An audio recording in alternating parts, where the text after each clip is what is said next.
What's up, guys? This is Josh from Fresh Start Customs, coming to you today with probably the most helpful tip that I can give you for saving money on your material that you accidentally mess up. I was making some of those pen stands that I was making the other day, and as you can see right here, it'll cut out your shape, but I was working with both the acrylic and this wood here. Not going to really be able to do this on acrylic because you're going to scratch it up, but on the wood here, I forgot to change the settings from acrylic to wood. So as you guys probably have done before, you notice that this doesn't cut all the way through because it's not strong enough, and then you take it out and realize that you can't put it back in there perfectly. So to save this, what you're actually going to do, instead of using a razor blade or an X-Acto knife, which you can do, it's just a pain to do.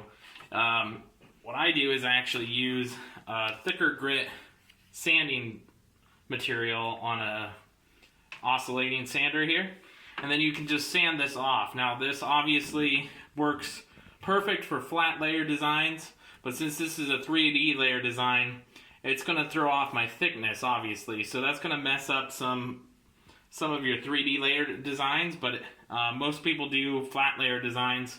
So I wanted to show you guys this, how much it works. And you can barely even see that there is even a cut line, and I went right through this knot. And most of the time I can get it out, so we're going to try it, and we'll see how it goes from there. And then once you're done, you can switch from a thicker grit to a finer grit to sand it smooth. You won't even notice it. So let's get started here.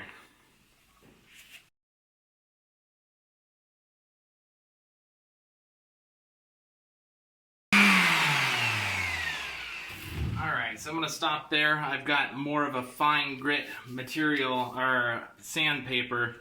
Obviously, the rougher grit you have, the faster this will go. So we're going to try this out, see if it pops out at all. And as you can see, it's popping right out of there.